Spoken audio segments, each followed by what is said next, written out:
নমস্কাৰ, মোৰ অন্য এটা ভিডিঅ'লৈ আপোনালোক সকলোকে পুনৰবাৰ স্বাগতম জনাইছোঁ।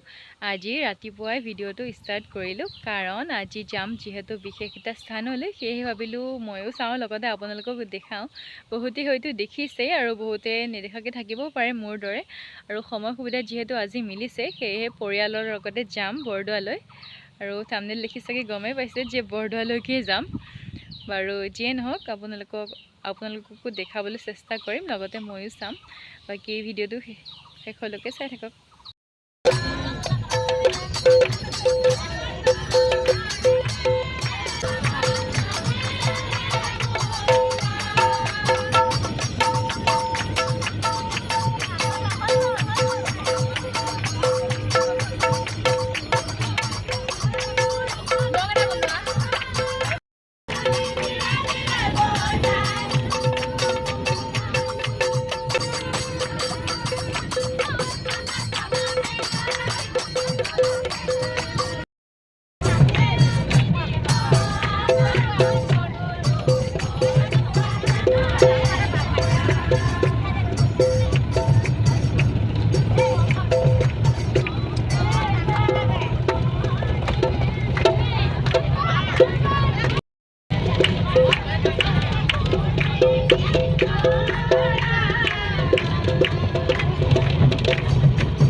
এনেদৰে নাম গাই গাই কিছু সময়ৰ পাছতে পালোহি এয়া বৰদোৱা। এয়া হৈছে মোৰ বৰদোৱালৈ অহা লোকটো। পিছে মোৰ ভিডিঅ' কৰিবলৈ একেবাৰে সময় নহ'ল। 7টা বজাতে ওলাব দিছিলে, কিন্তু মই ওলাই হ'লগৈ 8টা বজাত। আৰু নাজানো কিয় আজিকালি ক'ৰবালৈ যোৱাৰ আগত ইমান খৰধৰ হয়। মই চাগে আগতকৈ অকণমান লেধি হৈ গৈ আছোঁ, সেয়েহে মোৰ চবতে দেৰি হৈ যায়। পিছত আকৌ দেউতাৰ গালি বকনি খাই আহিবলগীয়া হৈছে। আৰু যিয়ে নহওক, এয়া বৰদোৱাত আহি পোৱাৰ পাছত সকলোৱে ৰখি ধূপ চাকি লৈ লৈছে। ধূপ চাকি জ্বলোৱাৰ পাছত আমি আমাৰ যাত্ৰা আৰম্ভ কৰিলোঁ।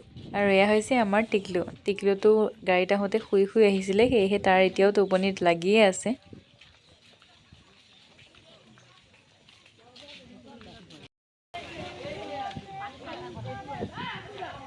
মুখ মেলি আছে, কিয় মুখ মেলি আছ?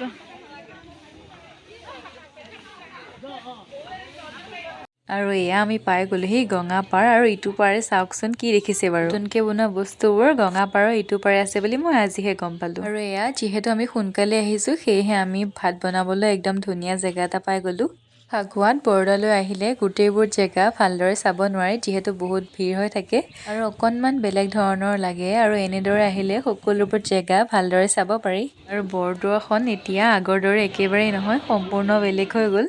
যিমান যি পাৰিছে সকলোবোৰ নতুনকৈ আৰু ধুনীয়াকৈ বনাবলৈ চেষ্টা কৰিছে। ইয়াৰ বাবে বহুত ভাল লাগিছে, কাৰণ আমাৰ অসমৰ গৌৰৱ হয় বৰদোৱাখন। শংকৰদেৱৰ মেইন মন্দিৰটোলৈ একদম ভিতৰলৈকে গৈ চালোঁ ভালদৰে।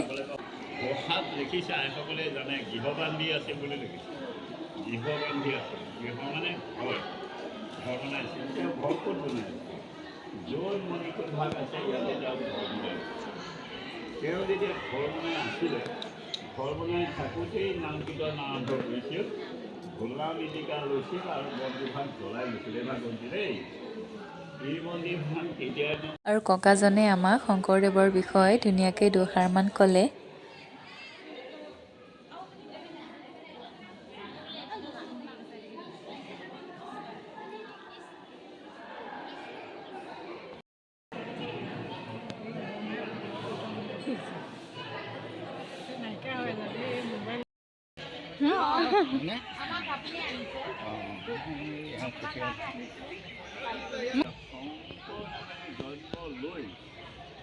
ইয়াত বহি মই শাস্ত্ৰ মথন কৰিছোঁ, মই শাস্ত্ৰ লিখি পাচণ্ডসকলক মই ইয়াৰ পৰা বৰ্জন কৰিছোঁ, দুষ্টবিলাকক মই ইয়াৰ পৰা খেদি দিছোঁ।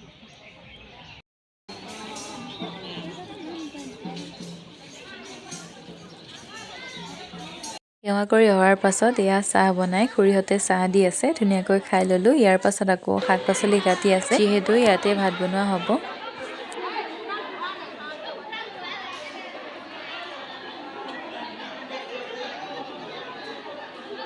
যিহেতু খুৰী আৰু বৰমাহঁতে ভাত বনোৱাত লাগি আছে, সেয়েহে ভাবিলোঁ আমি এপাক নতুন জেগালৈ গৈ আহোঁ। যিহেতু নতুন জেগাখিনিয়ে চাবলৈ আহিছোঁ আৰু একদম এক্সাইটেড হৈ আছোঁ পূৰা চাবলৈ, সেয়েহে আমি খৰধৰকৈ গ'লোঁ।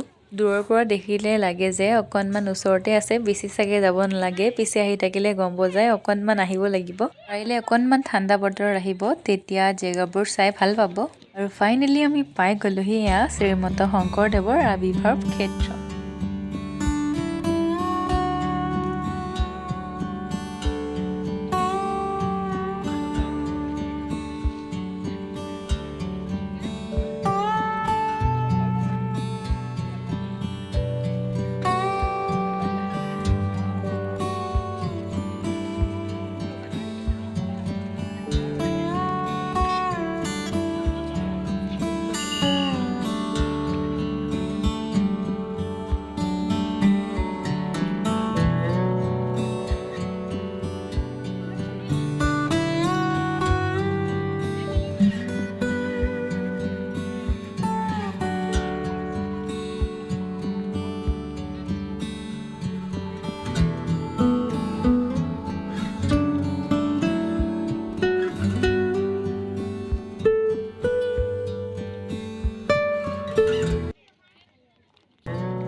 আৰু আমি যোৱাৰ দিনাখন বহুত ৰ'দ দি আছিলে, সেয়েহে কেমেৰাটোৱে ভালদৰে ধৰিব পৰা নাই, যেনে তেনে তুলিছোঁ। ঘৰলৈ আহিহে দেখিছোঁ যে ভালেই হৈছে বাৰু, ইমান বেয়াও হোৱা নাই।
মোৰ কেমেৰাৰ কোৱালিটি ইমান ভাল নহয় যদিও আপোনালোকক সকলোখিনি দেখাবলৈ চেষ্টা কৰিলোঁ, পিছে মোৰ ৰিলছ বনোৱাহে নহ'ল। ভিডিঅ' আৰু ফটো তুলি মোবাইলটো একেবাৰে গৰম হৈ গ'ল, সেয়েহে ৰিলছ বনাবই থাকিলে। একো নাই বাৰু, ঠাইখিনি যে দেখা পাইছোঁ তাকে পৰম ভাগ্য বুলি মানি লৈছোঁ। আৰু আপোনালোককো ভালেই হওক বেয়া হওক, আপোনালোককো অলপমান দেখাবলৈ চেষ্টা কৰিছোঁ। আহিছিলোঁ মা আৰু বৰমা লগতে বাৰ লগত, পিছে এতিয়া বাহে মোৰ লগত আছে, মা ক'ৰ পালেগে নাজানো। আৰু ইমান গৰম লাগিল যে চুলিখিনি বান্ধি ল'বলগীয়া হ'ল। প্ৰায় আধা ঘণ্টা মানে তাত ঘূৰা ফুৰা কৰিলোঁ, গোটেইখিনি ভালদৰে চাই মেলি আকৌ এতিয়া আহিলোঁ আমাৰ ভাত খোৱা স্থানলৈ, মানে য'ত ৰান্ধি আছে। গৰম লগাৰ বাবে অকণমান ডিঙিটো ভাল লাগিবলৈ এয়া আইচক্ৰীম এটাকে খালোঁ। আৰু এয়া হৈছে গঙাৰ পাৰত, যোনে যেনেকৈ পাইছে তাতে সুবিধা মতে নিজৰ প্ৰসাদখিনি ৰান্ধি লৈছে।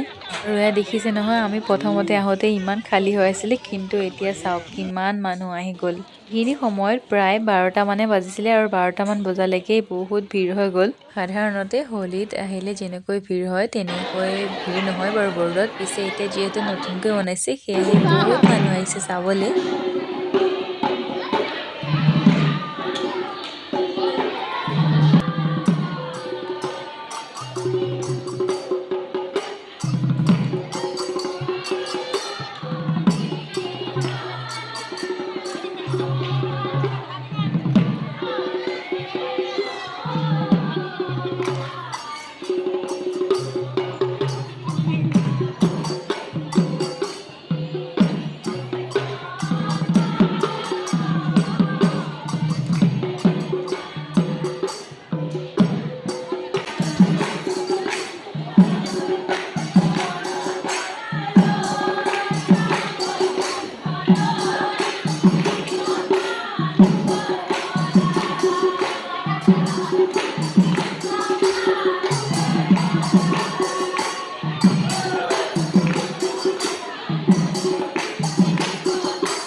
ঘৰলৈ আহিছে যিহেতু নাম নাগালেণ্ডো কেনেকৈ হ'ব আৰু মাহঁতৰ পাৰ্টিটো হৈছে নামৰ পাৰ্টি মানে মাহঁতৰ এটা নামৰ পাৰ্টি আছে আৰু নামৰ পাৰ্টিটোৰ গোটেইখিনি পৰিয়াল মিলিয়ে অহা গৈছে এইপিনে নাম গাই আছে আৰু আনপিনে এয়া আমাৰ খাবলৈ হৈ গ'ল আৰু এয়া আমাৰ টিকলুক চাওকচোন যেতিয়াই মোবাইলৰ কেমেৰাটো উলিয়াই লওঁ তেতিয়া সি মোবাইলটো ধৰিবলৈ যায় সিও আজি বহুত ফূৰ্তি পাইছে অচিনাকি ঠাই তাৰ জীৱনৰ প্ৰথমটো পিকনিক বা ভ্ৰমণ বুলিও ক'ব পাৰি সি এইবোৰ দেখি বিৰাট ভাল পাইছে যেতিয়া নাম গাই আছে সি একদম পুৰা নাচি আছে অলপ সময় নাম গাই থকাৰ পাছতে এয়া খাবলৈ হ'ল ভাত সেয়েহে বৰ্তাহঁতে ধুনীয়াকৈ ভাত দিলে আৰু আমিও শাৰী পাতি ধুনীয়াকৈ বহি ল'লোঁ আৰু ভাত খাবলৈ একদম বিৰাট ভোক লাগিছিলে কাৰণ ৰাতিপুৱা একো খাই অহা নাই সেয়েহে তৃপ্তি পলুৱে ভাতকেইটা খাই ল'লোঁ সঁচাকৈ সিদিনাখন ভাতকেইটা খাবলৈ বিৰাট ভাল লাগিছিলে ঘৰত যিমানেই মাছ মাংস নাৰান্ধক কিয় এই সাজৰ নিচিনা কেতিয়াও হ'ব নোৱাৰে আৰু সকলোৰে লগত এনেদৰে মিলি জুলি খোৱাৰ আনন্দকণে অকণমান সুকীয়া সকলোৱে হয়তো ভাল নাপাব পাৰে কিন্তু মই বিৰাট ভাল পাওঁ আমি ভাত খাই হোৱাৰ পাছতে এতিয়া বৰ্তাহঁতে খাই লৈছে আৰু আনপিনে মানুহ আহিয়ে আছে আমি ভাত খাই কৰি এইখিনি জেগাৰ পৰা আঁতৰি দিলোঁ কাৰণ বেলেগ মানুহ আহি আছে যিহেতু আমি জেগাখিনি ৰাখি থ'লে নহ'ব আমি যোৱাৰ দিনা আছিলে সোমবাৰ বহুত মানুহ আছিলে সিদিনাখন আৰু শুনিবলৈ পাইছোঁ যে দেওবাৰে ইয়াতকৈও দুগুণ মানুহ হয় যিহেতু আমি নতুন জেগাখিনি ঘূৰি লৈ সেয়েহে আমি কিবা এটা লওঁ বুলি অকণমান দোকান কেইখনৰ ফালে আগবাঢ়িলোঁ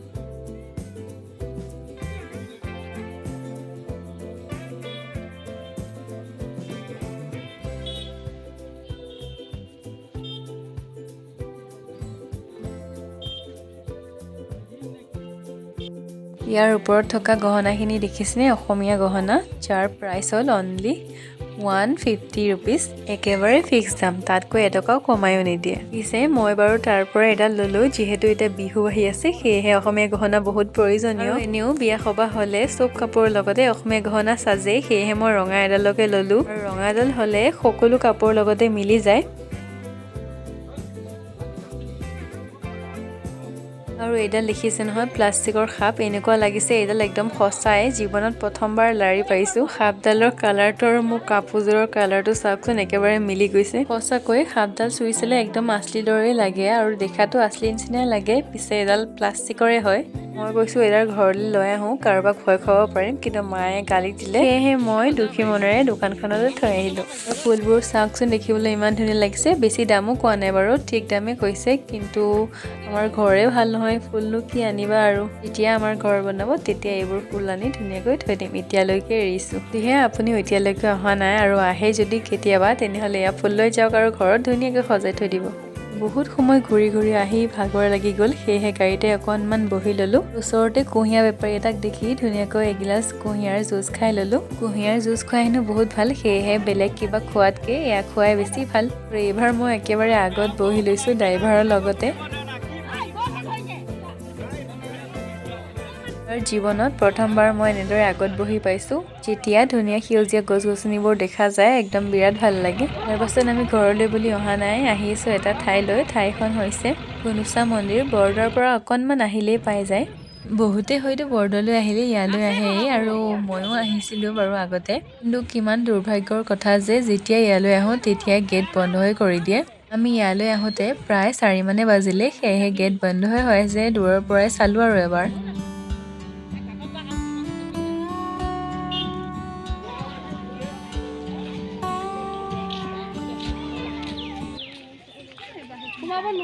নাজানো আৰু কেতিয়ানো এই গেটখন খোলা পাম বা ভিতৰলৈকে গৈ এবাৰ সেৱা কৰিব পাৰিম ভিতৰলৈকে যিহেতু যাব নোৱাৰিলৈ কিনো কৰিম আৰু দুখী মনেৰে আকৌ ঘৰলৈ বুলি উভতিলোঁ ভিডিঅ'টোৰ শেষত আপোনালোকলৈ এটা অনুৰোধ জনালোঁ যদিহে আপোনালোকে মোৰ ভিডিঅ'টো প্ৰথম চাইছে তেনেহ'লে মোৰ চেনেলটো প্লিজ ছাবস্ক্ৰাইব কৰি ল'ব চেনেলটোৰ জৰিয়তে বিভিন্ন ধৰণৰ ৰেচিপি ভিডিঅ' বা ভ্লগ বনোৱা হয় যদিহে আপোনালোকে মোক মৰম আৰু সহায় জনায় তেনেহ'লে মোৰ আগবাঢ়ি যোৱাত অকণমান সহায় হ'ব আৰু ভিডিঅ' বনাবলৈ উৎসাহ এটা ভিডিঅ' বনাবলৈ বহুতো সময় আৰু কষ্ট হয় সেয়েহে ধুনীয়াকৈ এটা লাইক আৰু মৰম লগা কমেণ্ট এটা কৰিবলৈ নাপাহৰিব। ভিডিঅ'টো শেষলৈকে চোৱাৰ বাবে বহুত বহুত ধন্যবাদ। যদিহে আপোনালোকে কোনোবাই যোৱা নাই তেনেহ'লে নিশ্চয় এবাৰ যাব, চাব, বিৰাট ভাল লাগে। আৰু অকণমান জোৰ বতৰত যাব, মানে বেছি ৰ'দ হ'লে অকণমান অসুবিধা পাব পাৰে, কাৰণ তাত গছ গছনি নাই যিহেতু বহুত গৰম হয়। খোজকাঢ়িবলৈ বা ভালকৈ ফটো চটো উঠিবলৈ অকণমান বতৰটো সেমেকা বতৰত গ'লে ভাল হ'ব আৰু। বাকী ভিডিঅ'টো ইমানতে সামৰণি মাৰিছোঁ। আকৌ লগ পাম অন্য এটা ভিডিঅ'ত। আজিলৈ বাই।